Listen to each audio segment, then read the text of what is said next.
Welcome once again to this self-knowledge course. In the previous lecture, we learned about certain laws of force and how we can use the current of sound, or the current of life, to elevate our inner work to higher octaves.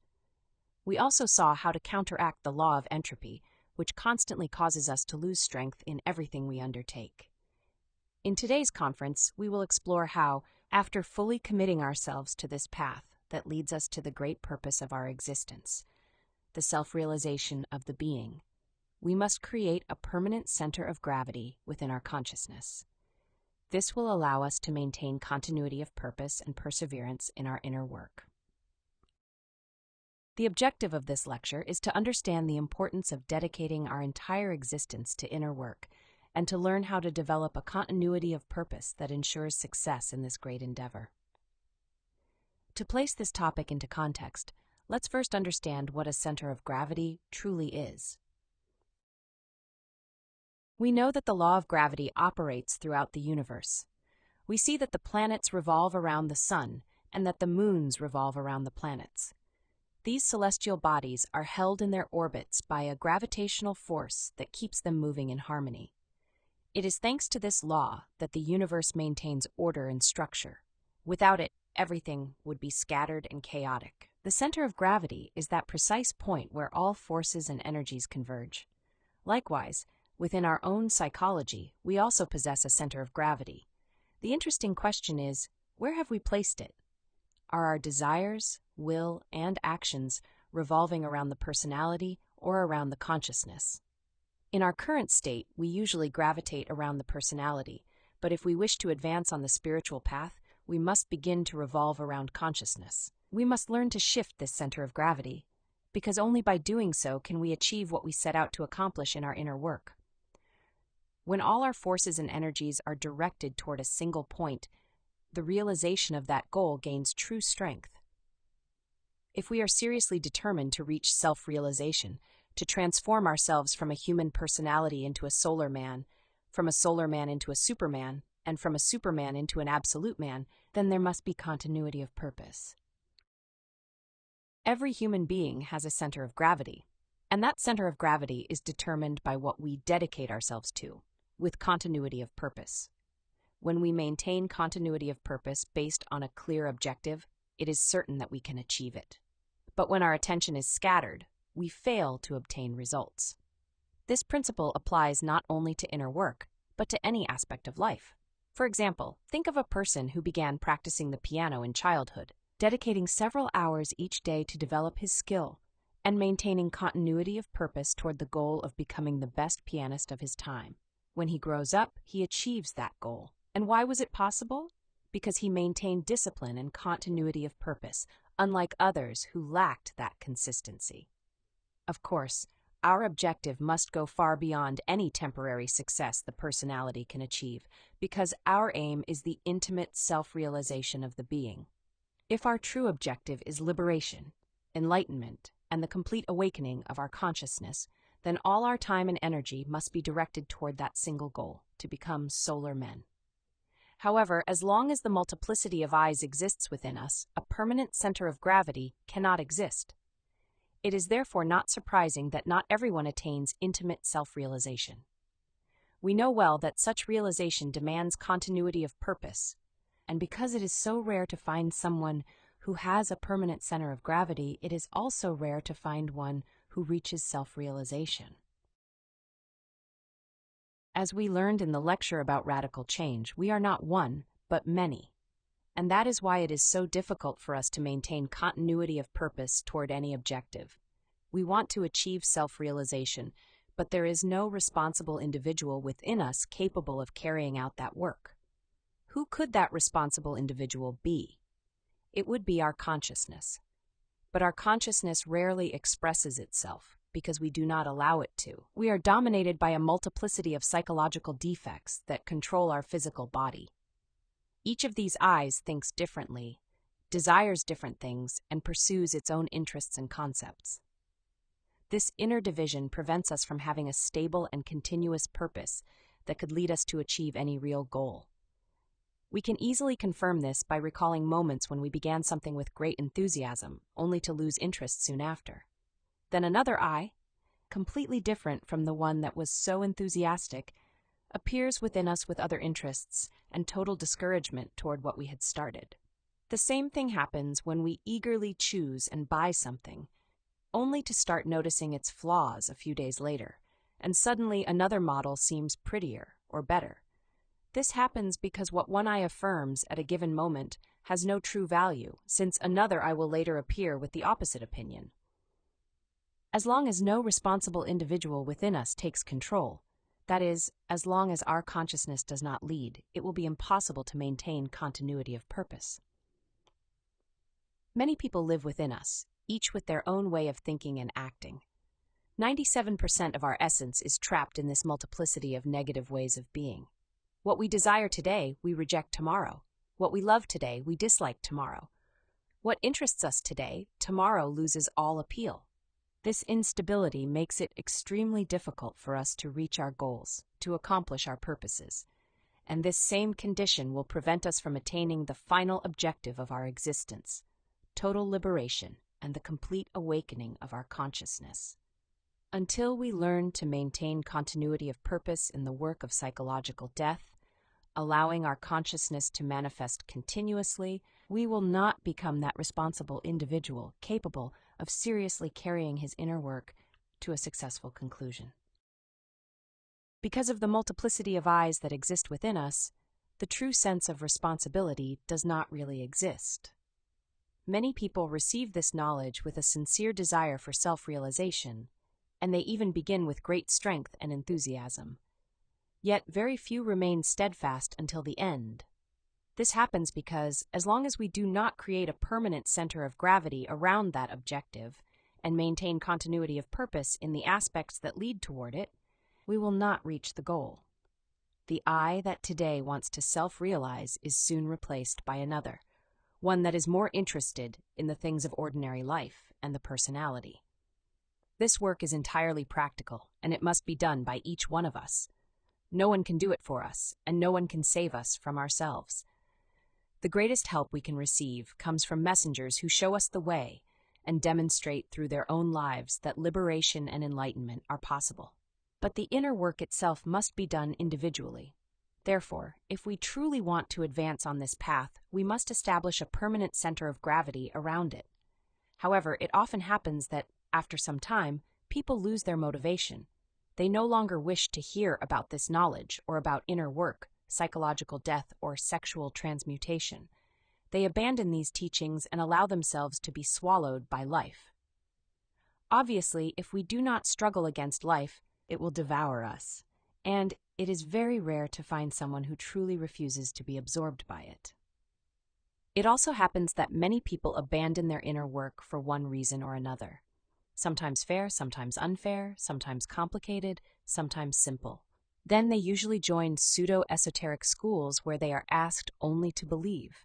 There, they are told that by attending meetings, participating in rituals, or making financial contributions, they will progress internally. Some are even convinced that by holding leadership positions in those organizations, they are advancing spiritually. In this way, they stagnate in their inner progress and deceive themselves. This occurs because they did not know how to maintain continuity of purpose in their inner work and instead preferred to seek an easier path that promises instant salvation. All this coming and going, all this constant changing of schools, sects, and religions happens because of the multiplicity of eyes within us that compete for supremacy. The person himself is nothing more than a machine that alternately serves as a vehicle for one eye or another. And some mystical eyes deceive themselves, for after leaving one sect or another, they come to believe themselves to be divine beings. They shine for a while, like will-o'-the-wisps, and then fade away. It is quite common for people to feel inspired at the idea of awakening their consciousness, yet after some time, they abandon that aspiration. What is truly rare, what almost never happens, is for someone to remain faithful to the work on themselves, persevering until they finally become a solar man. However, the creation of the solar man is completely impossible unless we first establish a permanent center of gravity within ourselves. But what exactly is a solar man? Let's look at this. A solar man is one who manages to develop within himself the solar germs that allow him to recreate his inner being and serve the purposes of the solar experiment. And what is the solar experiment? It is the divine creation carried out by God, or the sacred absolute Son, which, as we saw in Conference 28, is composed of a set of Christs that together form what is called the universal Christ. Therefore, the solar experiment is that cosmic creation through which the sun gives life, with the purpose that the divine sparks may develop into solar men, beings who awaken 100% of their consciousness, who develop their individual Christ, their inner fire, and become active parts of the universal Christ. The reason why the universe, the galaxies, the planets, and humanity itself exist is so that these divine sparks, which emanate from the absolute sun in search of wisdom through experience, can eventually become solar men. Although official science neither knows nor admits it, the vast majority of planets in the solar system sustain intelligent life. And that life exists with the same purpose, to produce beings who work on themselves and awaken all their consciousness. This is the true purpose of all creation. For that reason, within every human being, there are solar germs that make this divine objective possible. And what are those solar germs? They are the sexual creative energies found in our gonads, in the testicles in men, and in the ovaries in women. By learning to transmute that creative energy correctly and positively, we can recreate ourselves from within. In other words, every human being is a potential solar man. However, not all solar germs germinate or develop. Not all seeds come to fruition. The great majority are lost. Why does this happen? As we can see in the well-known parable of the sower taught by Master Jesus, some seeds fall on the path and are eaten by birds. Others fall on rocky ground, sprout, but cannot take root and soon wither. Some fall among thorns and are choked and destroyed by them. Yet others fall on fertile soil, and these are the ones that germinate, grow, and bear fruit. The same occurs within us. We carry those solar germs inside, but they will only develop if the right conditions exist. So, what are the requirements for those solar germs to awaken within us? First, 3 aspects of our physical body must be in good condition. The mind must function properly, because through it we reflect, consciously imagine, and use free will to deny our desires. If someone's mind is too disturbed to reflect on their own mistakes, that person will not be able to carry out inner work in that lifetime. The spinal column must also be in good condition, since the creative energy ascends through the spinal cord, forming the existential bodies of the being through the practice of suprasex. The spine must not be broken. A hernia or a slight deviation is not a problem, but a broken spine would prevent the person from raising the creative energy. The sexual organs must likewise be functional in order to develop the solar germs. If someone has undergone a tubal ligation or vasectomy, these can be reversed through a recanalization operation, allowing the person to continue working towards self-realization in this lifetime. However, if essential parts of the reproductive system have been lost and the process cannot be reversed, that individual will not be able to perform the sexual transmutation needed to create the existential bodies.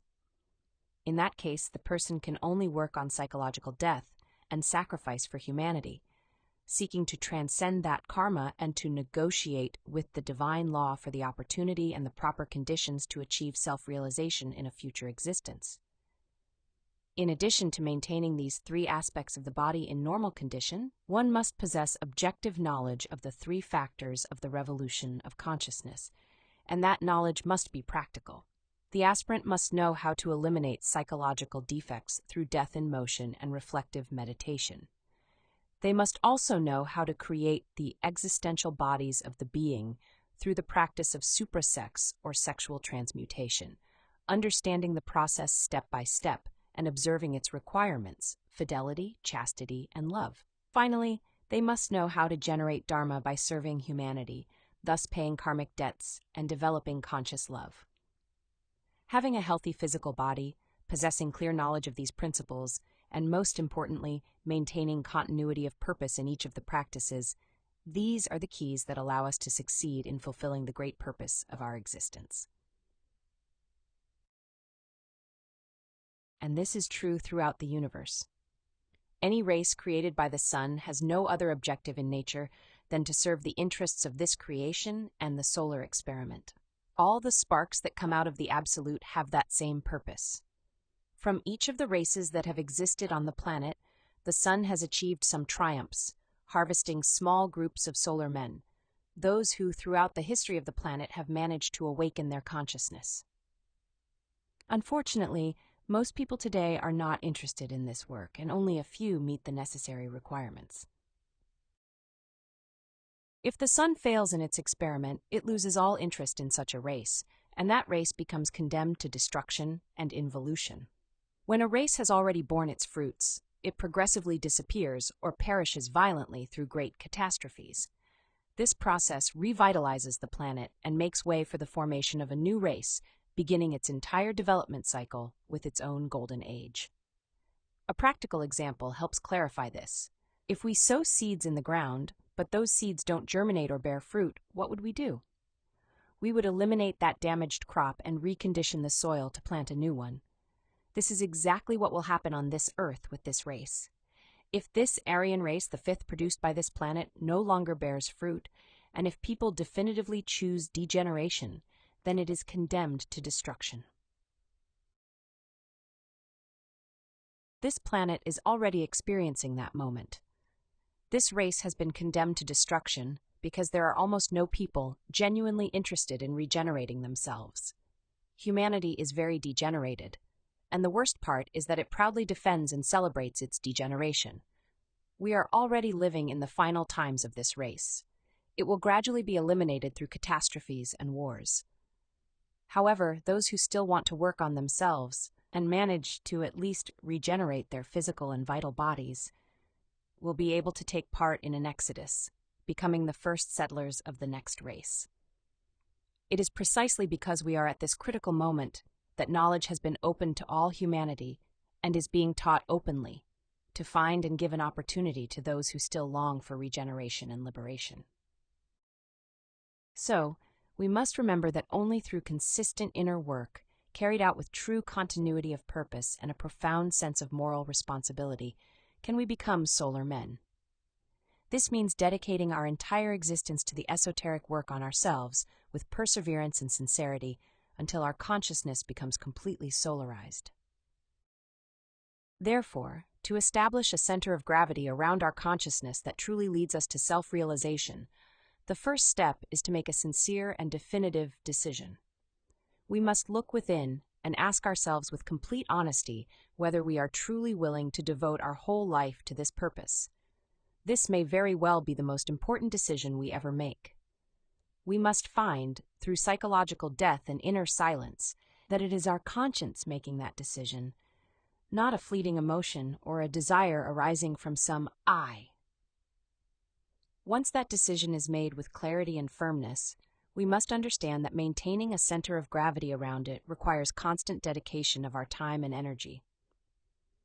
We have to persistently work on eliminating every psychological defect that tries to distract or deviate us from the clear direction we have chosen for our spiritual work. The center of gravity can be summarized in one single word: time. Our center of gravity will always revolve around what we dedicate most of our time to. For most people, that center lies in their profession.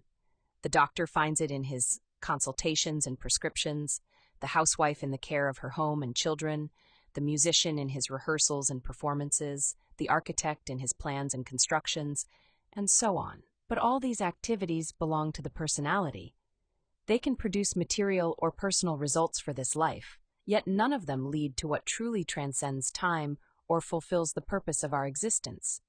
Our small percentage of awakened consciousness, that 3% of essence, is not interested in the subjective things of personality.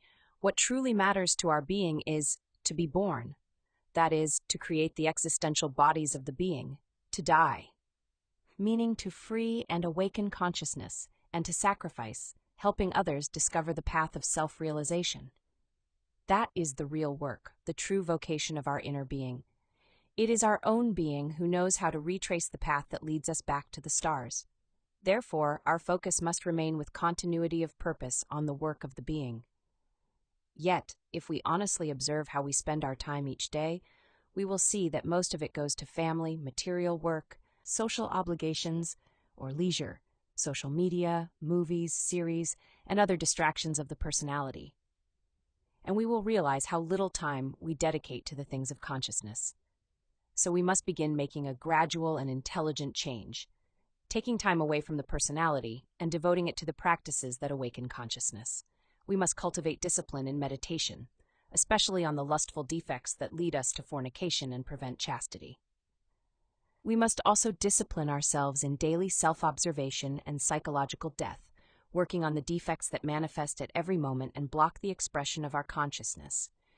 We need discipline in the practices of spiritual birth and sacrifice for humanity. We must make a consistent effort to strengthen concentration and relaxation so that we can achieve astral projection and communicate directly with our being, consciously investigating the higher dimensions of nature. Every practice demands patience, discipline, and continuity of purpose. This transformation must be gradual, because any change made fanatically will never produce real results. For example, if we sleep 9 hours, we can take 2 hours from that and dedicate 1 to suprasex and 1 to meditation, and maintain that rhythm with constancy and determination. We can also take a portion of the time we used for entertainment and dedicate it to the practice of watching and praying, from Conference 21, or to the practices of transferring funds and negotiating with the law, from Conference 13. And we must sustain these efforts over time. Gradually, as we take more time from personality activities and invest it in conscious practices, we begin to strengthen our inner center of gravity. We can also dedicate some time to sacrifice for humanity, sharing the knowledge we've gained, speaking to others about what we have lived and experienced. Above all, we must stay in constant self-observation and psychological death, eliminating moment by moment all the I's that try to manifest within us, because they drain our strength and interest in spiritual progress, dragging us back into the mechanical life of personality. We must understand that in inner work there is no room for versatility. Those who change direction, like a weather vane, today working on themselves, tomorrow being swallowed by life, those who seek excuses or justifications to abandon their esoteric work will inevitably degenerate and devolve. Some postpone the work, believing they will return to it when life is calmer, when their finances or conditions improve, without realizing that the solar experiment has nothing to do with their personal opinions or worldly projects. Our ego is lunar, and it is not easy to become a solar man while we continue carrying the moon within us. In lecture number 9, when we talked about the infradimensions located in our lower abdomen, we mentioned that we have 2 moons within us, the visible and the invisible moon. The visible moon represents the fascination we feel for the things of the personality and the defects we justify as normal or even good. These are the aspects of our psychology that are easy to recognize, but that we excuse or defend because they appear socially acceptable. The invisible moon, on the other hand, represents the dark side of our psychology, the heaviest and most harmful defects, which only emerge under certain conditions or in specific circumstances. Likewise, the Earth also has 2 moons. The first is the white moon we see every night, known esoterically as Nahima. The second, more distant and hidden, is called Lilith, the black moon. Astronomers perceive Lilith as something small, like a lentil, because it is faint and subtle.